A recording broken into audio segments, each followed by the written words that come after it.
she promised. "He's just a coworker giving me rides." 2 days later, I saw his car parked overnight in our driveway. That night, I towed it to his wife's office, with photos of him carrying my wife's purse inside. My name is Nathan Cole. I'm 37 years old, an architect based in Dallas, Texas. For most of my life, I've been the kind of man who builds things, houses, offices, even bridges on occasion. I thought marriage was another structure I had built carefully, brick by brick. I thought it would stand strong if I poured in the same effort I gave to my work. I married Rachel 7 years ago. She was radiant, full of energy, the kind of woman who made friends in minutes and filled every room with her voice. She worked in marketing, networking dinners, late campaigns, and endless client calls. I was quieter, the steady type, the one who handled our mortgage payments, Sunday grocery runs, and fixing the leaky faucet. We weren't flashy, but I thought we were solid. That illusion began to shift about 4 months ago. Rachel started talking about someone at work, Eric, a new team member. At first, it was small mentions. Eric grabbed coffee for the team, or Eric stayed late with me at the office. Soon his name slipped into more and more conversations. When I raised an eyebrow, she brushed it off. "He's just a coworker, Nathan." "Stop being paranoid. Sometimes he gives me a ride home, that's all. Saves me gas." The first time she said it, I believed her. Trust isn't something I ever thought I needed to audit in our marriage. But the more she repeated that line, just a coworker, just a ride, the more it felt rehearsed, like a script she wanted me to memorize. See, I notice details. I have to in my job. A crooked line in a blueprint can collapse an entire project. And I began to notice details at home too. The way she angled her phone when she texted. The perfume she hadn't worn since our honeymoon suddenly sprayed on weekday mornings. The nervous laugh when I casually mentioned her coworker's name. Still, I wanted to believe her. We'd been married 7 years, survived a house renovation, family illnesses, layoffs, and late-night deadlines. I told myself this was just another bump in the road. So when she looked me in the eye and swore, that Eric was nothing more than a helpful coworker giving her rides, I pushed my doubts down. But in architecture, ignoring small cracks never makes them go away. It makes the collapse inevitable. It was a Thursday night when the collapse began. I got home later than usual, exhausted from a site meeting, and pulled into our street. That's when I saw it. A silver sedan parked neatly in our driveway. At first I thought maybe a neighbor's guest had chosen the wrong spot. But when I walked closer, recognition hit me.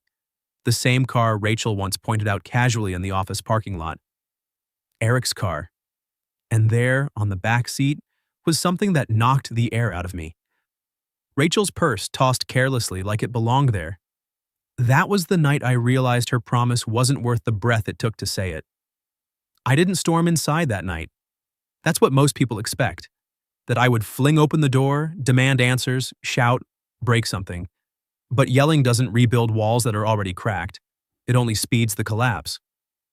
So I stood in the driveway, staring at Eric's car, staring at my wife's purse resting in plain sight. My hands tightened around my phone. Instead of going in, I did the one thing my job had trained me to do. Document, click. Photo of the car, click. Close-up of the license plate, click. Her purse strap hanging out of the back seat. I slipped the phone into my pocket and walked inside as if nothing had happened.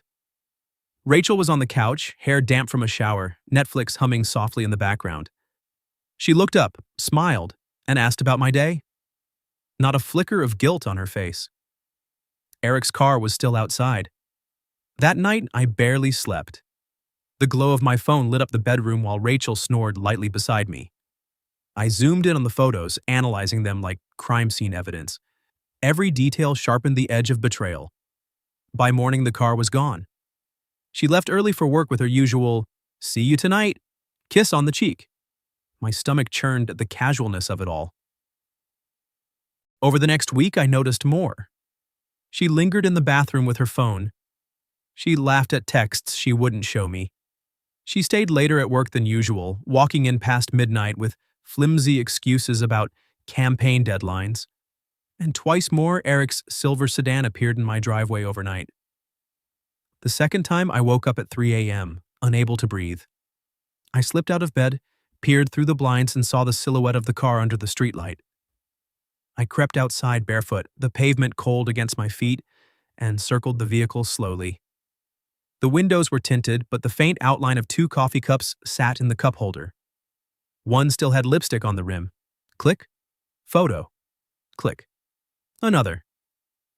The third time, I didn't just take pictures. I placed a small chalk mark on the front left tire, a trick I'd learned from an old neighbor who worked repossession. The next morning, the car was gone. That evening, it was back, and the chalk mark had smeared into the pavement. Proof it had moved, proof it had returned. Rachel noticed I was quieter, but she mistook it for stress at work. That was her mistake. She thought my silence was ignorance. In reality, my silence was planning. I didn't confront her. Not yet. You don't walk into court with half the evidence. You build a case until it's airtight. So I dug deeper. I remembered something from months ago. Rachel once logged into her email on my laptop and never fully signed out. That night, when she was showering, I opened the browser and checked. She was still logged in. Her inbox was a goldmine of half-hidden truths. Emails about late client dinners that matched nights I saw Eric's car. A receipt for a dinner for two at a steakhouse she claimed was a team outing. Calendar invites named strategy sessions that ended at midnight. The nail in the coffin. A forwarded itinerary for a weekend conference in Austin. 2 tickets. Her name and Eric's. Same hotel room, king bed, billed to a corporate card. I stared at the screen, pulse pounding in my ears. My wife had been swearing Eric was just a co-worker giving her rides. Meanwhile, she was planning overnight trips with him under the banner of work. That was the moment my suspicion hardened into certainty. Still, I didn't explode. I saved every email, every receipt, every screenshot. I made a separate folder on my cloud drive labeled simply Blueprint. Because that's what it was. The blueprint of her betrayal, carefully drafted, undeniable, irrefutable. By the time the weekend conference arrived, I was ready. Rachel left Friday morning, suitcase in hand, perfume heavy in the air. She kissed me goodbye like nothing was wrong. I watched her drive off, then opened my laptop and looked at the photos, the emails, the chalk marks, the receipts. A complete case file. I knew what came next wouldn't be a fight. It would be a demolition. Silent, precise, irreversible. The weekend she left for the so-called conference in Austin, I didn't chase her. I didn't call to check in. I didn't pretend to believe the lie. Instead, I sat at the kitchen table with a pot of coffee and my laptop, every piece of evidence spread out like blueprints on a drafting board. In my world, buildings collapse only when you ignore the signs. But demolition, controlled demolition, that's deliberate. That's what I was planning. First, I thought about Eric, a man who parks in another husband's driveway overnight, carrying another man's wife's purse and thinks no one notices. The arrogance of it made me laugh. He wasn't just disrespecting me, he was disrespecting his own wife too. Yes, Eric was married. I remembered Rachel mentioning it once, back when she still used his name like he was a background character. Eric's married, don't worry, she'd said. I decided that if Rachel had no respect for vows, then I'd put the truth in the hands of someone who did. Eric's wife. The plan unfolded step by step. I called in a favor from a buddy of mine who ran a towing company. Told him I needed a discreet job, cash on the side, no questions asked. When he heard my voice, low and steady, he didn't even press me. Text me the details, Nathan. I'll take care of it. That Sunday night, long before Rachel and Eric would roll back from their conference, I parked a block away from Eric's house. I knew his schedule from the emails I'd captured. His wife worked as a nurse, early shifts, long hours. She'd be home by morning. At 2 a.m., under the cover of silence, my friend hooked Eric's silver sedan. I followed in my truck, headlights off, as the tow rig carried the car like a coffin. We didn't take it to a lot. We didn't dump it in some random place. We parked it directly in front of the medical office where Eric's wife worked. The car sat under the streetlight like a trophy, every dent, every smudge of lipstick on the cup holder inside, waiting to be noticed. Before I left, I slipped a manila envelope under the windshield wiper. Inside, printed photos, the purse strap, the dinner receipt, the hotel booking. Proof enough that no coworker excuse could ever undo. That wasn't all. I also scheduled a series of emails, one to Rachel, one to Eric, and one to his wife. All timed to send Monday morning at 8 a.m., when Rachel would be rolling into the office pretending to be tired from work instead of from him. Rachel's email was short, 3 sentences. You swore he was just a coworker. The photos, receipts, and car in our driveway say otherwise. Consider this marriage over. Don't bother coming back home. Eric's email was colder. You've enjoyed parking in my driveway. Now your wife will see where else you've been parked. Good luck explaining it to her. And his wife's email contained everything. A polite subject line? Thought you should know. Followed by attachments. Every screenshot, every timestamp, every proof. By the time I clicked schedule, my coffee had gone cold, but my resolve had never been hotter. When Rachel came home Sunday night, suitcase in hand, I was calm. Too calm. She walked through the door like nothing had happened, dropped her bag, and smiled. Conference was long. I'm exhausted, I nodded, said nothing, and handed her a printed letter I'd drafted earlier. It was notice of separation. My signature already inked at the bottom. She blinked. Nathan, what is this? Blueprints, I said softly. The structure collapsed. You'll see the rubble in the morning. Her face drained of color. She didn't understand yet, but she would. That night, I slept in the guest room. My phone stayed silent, but I knew when the clock struck 8 a.m., the silence would shatter. Because revenge, when done right, doesn't come with screaming or broken dishes. It comes with precision, with evidence, with timing so perfect it leaves no space for denial, and mine was just beginning. Monday morning felt strangely ordinary. The sky was pale, the neighborhood quiet, and Rachel rushed around the kitchen like it was any other workday. She packed her bag, sipped coffee, and kissed me lightly on the cheek. I almost laughed. She had no idea the storm was seconds from breaking. At exactly 8 a.m., while she was pulling out of the driveway, the first email went out. By the time I logged into work, the phone calls had already started. The first was Rachel. I didn't answer, I just watched her name flash across the screen again and again, 10 times in a row, before it finally went silent. The second was a voicemail from Eric, his voice sharp, panicked. What the hell did you do? My wife? She knows everything. She's at my office. Nathan, you've ruined my life. No, Eric, you did that yourself. Then came the message I was waiting for, from Miriam, Eric's wife. A simple line that carried more weight than anything else that morning. Thank you for telling me. I had no idea. You saved me years of lies. I sat back in my chair, exhaling for what felt like the first time in weeks. The plan had worked. Meanwhile, Rachel's own world was unraveling. I found out later how it all went down. She walked into her office Monday morning to whispers, sideways glances, and then a cold silence. Eric had arrived just before her, and word spread fast that his wife had stormed in, envelope in hand, screaming in the lobby for him to come explain himself. Photos on the windshield, emails forwarded, colleagues copying one another into the drama. In less than an hour, Rachel's secret was public property. By noon, her texts were flooding my phone. Nathan, please, let's talk. I made a mistake. You can't just throw away 7 years, whatever you think you know. It's not what it looks like. I swear I love you. Don't do this, I didn't reply. By 2 p.m., she showed up at my office. Security buzzed me. Your wife is here, demanding to see you. I told them the truth. Ex-wife. Send her away, they did. But she wasn't finished.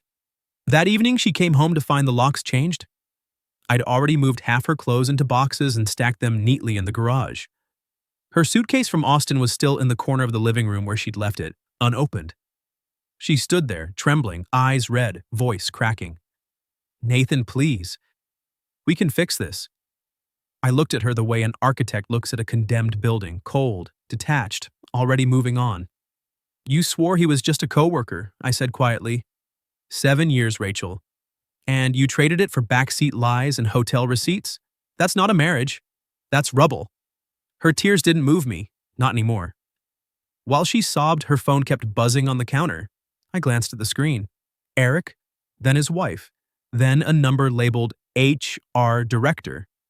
She grabbed the phone, face pale. I didn't need to hear the words to know her life outside our house was crumbling too. See, I hadn't planned to involve her job, but betrayal has a way of detonating every corner of your world. Eric's wife wasn't just furious, she was thorough. She sent the photos not only to him, but to his employer, a professional firm that didn't exactly look kindly on senior staff spending company money on conferences that doubled as affairs.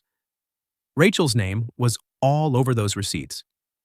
By Tuesday morning, both of them were suspended pending internal review. By Wednesday, Eric had moved out of his home.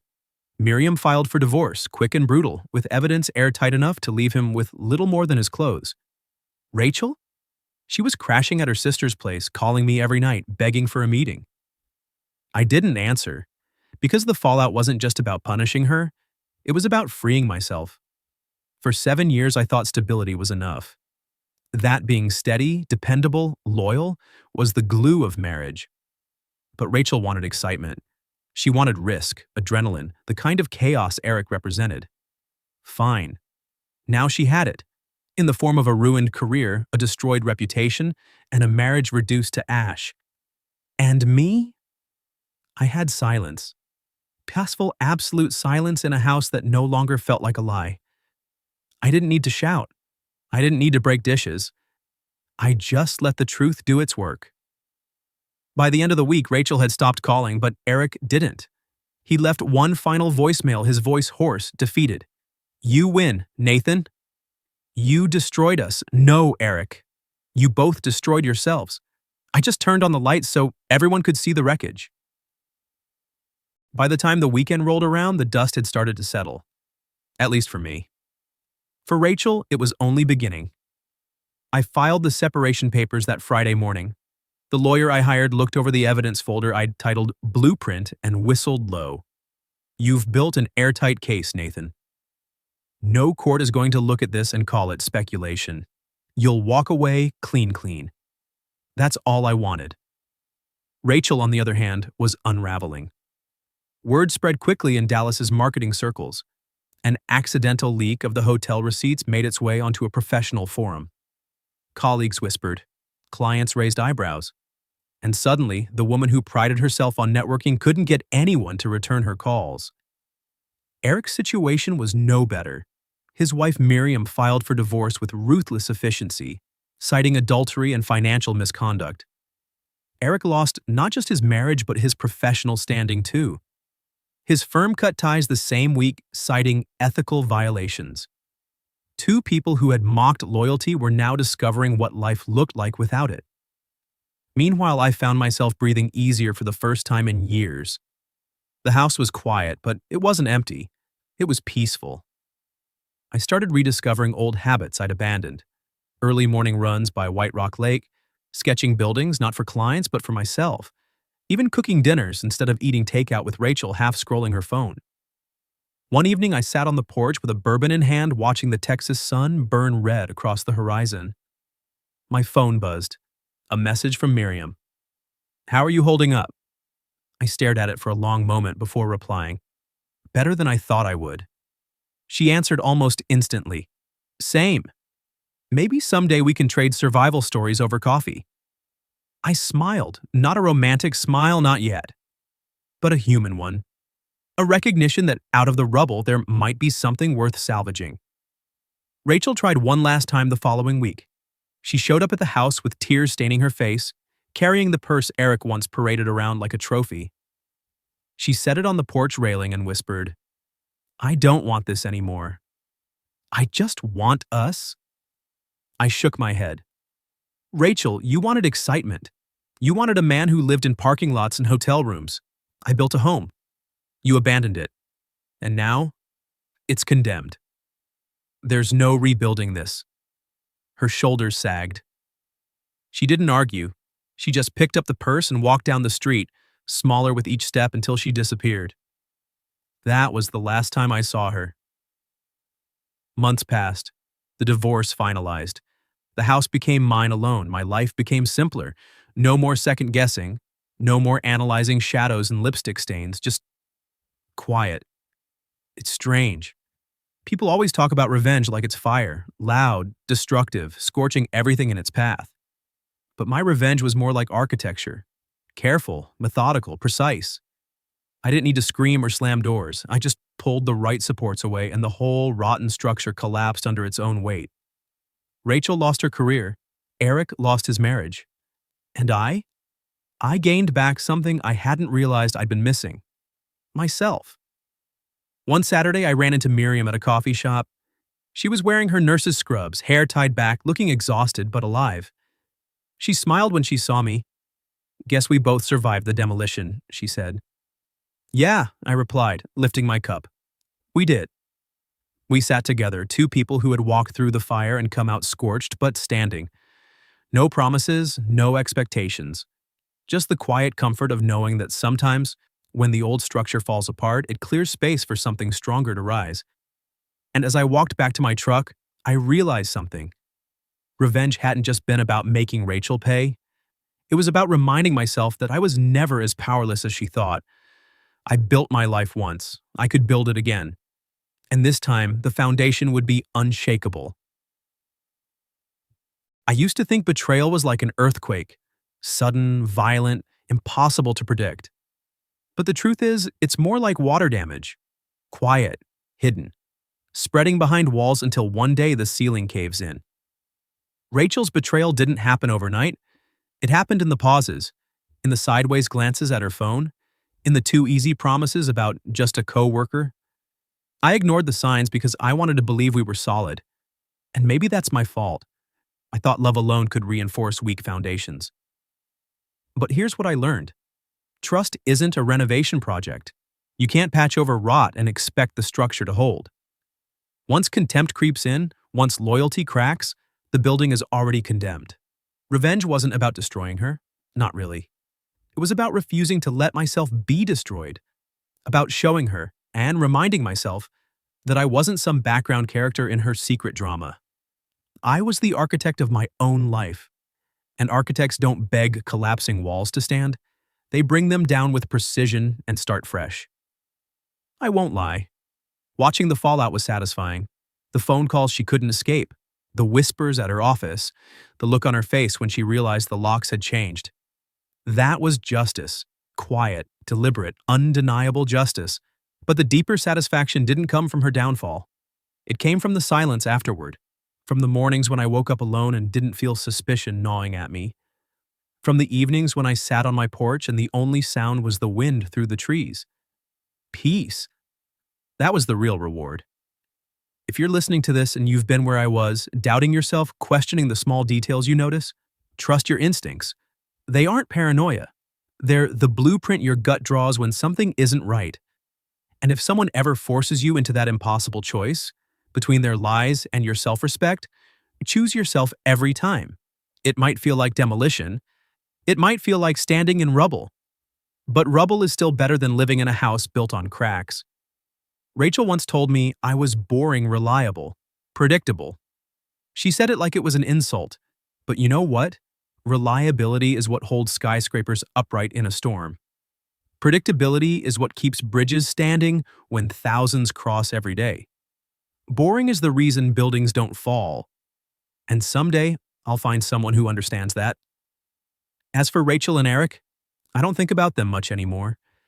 They're just another failed project, abandoned mid-construction, left to crumble. Me? I'm rebuilding, sketching new plans, choosing new materials, learning to value the silence between the storms. And maybe, just maybe, when the time is right, I'll open the blueprints again. Not for revenge this time, but for love. Because if this entire ordeal taught me anything, it's that loyalty is the only foundation worth building on. Everything else, money, charm, adrenaline, secrets, collapses eventually. But loyalty? That's the steel beam. That's the rebar in the concrete. Without it, nothing stands. With it, you can build forever. So, no, I don't regret towing Eric's car to his wife's office. I don't regret the emails. I don't regret the photos, or the silence that followed. It wasn't petty, it wasn't vindictive, it was structural justice. And if Rachel ever listens to this, I hope she understands. She didn't just lose me. She lost the chance to live in a house that would never have fallen. I gave her blueprints for a lifetime. She chose demolition. Now? Now I'm building something new, and this time, it won't crack.